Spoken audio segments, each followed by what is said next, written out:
Salam sejahtera untuk kita semua. Perkenalkan, saya Manaik Manggil Tua Simbolon dengan NIM channel N021027 dari Prodi Keuangan Daerah, Fakultas Ekonomi dan Bisnis Universitas Jambi. Di sini saya akan menjelaskan mengenai gambaran umum tentang PPN, PPNBM, PBB, BPHTB, dan Bea Materai. Baik, akan saya mulai dari yang pertama, PPN atau Pajak Pertambahan Nilai. Dasar hukumnya adalah Undang-Undang Nomor 7 Tahun 2021. Pajak yang dipungut atas pertambahan nilai suatu barang atau value added atau harga jual dikurangi dengan pembelian atau semua biaya yang dikeluarkan untuk faktor-faktor produksi.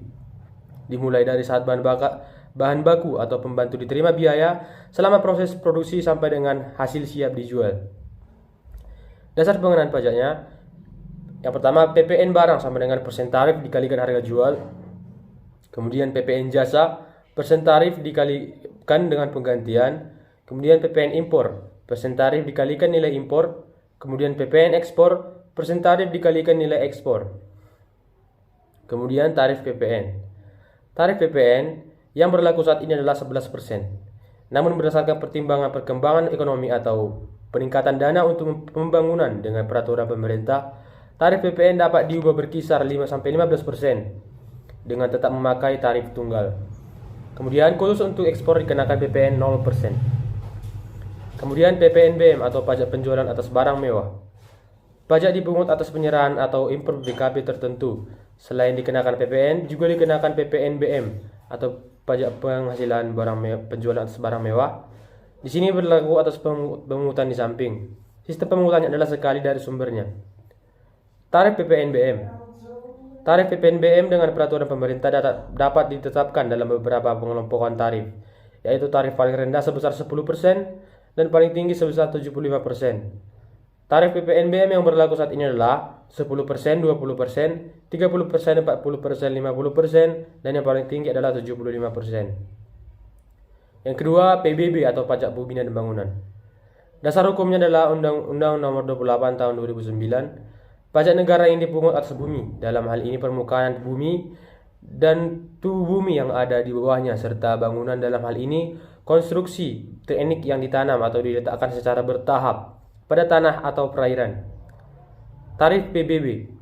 PBB menerapkan tarif proporsional tunggal yaitu 0,5%. Dasar pengenaan pajaknya adalah NJKP atau nilai jual kena pajak. Juga NJOP, NJOPTKP. Dengan cara menghitungnya PBB ini adalah persen tarif pajak dikalikan NJKP atau nilai jual kena pajak. Yang kemudian BPHTB atau biaya perolehan hak atas tanah dan bangunan.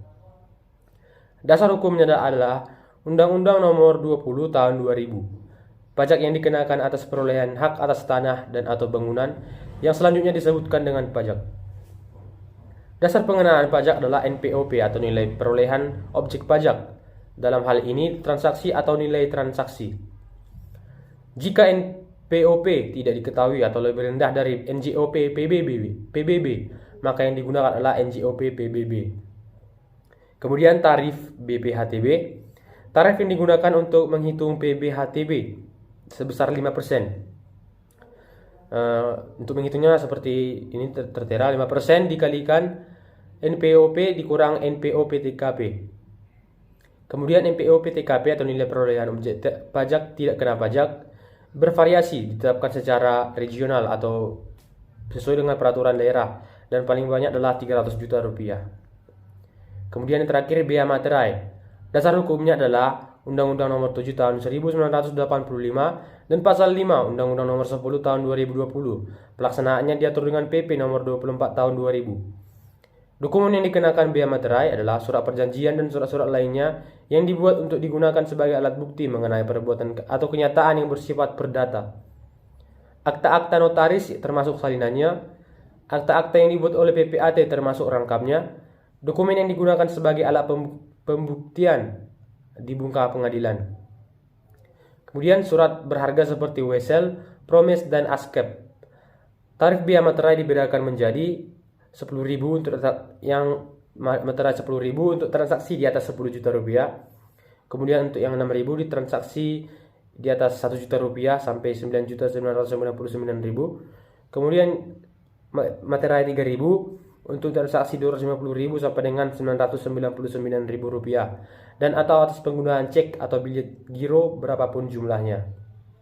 Baik teman-teman dan penonton sekalian, sekian dan terima kasih atas penjelasan saya. Semoga penjelasan mengenai materi PPT, materi gambaran umum tentang PPN, PPNBM, PBB dan BPHTB ini berguna bagi penonton dan teman-teman sekalian. Saya ucapkan terima kasih.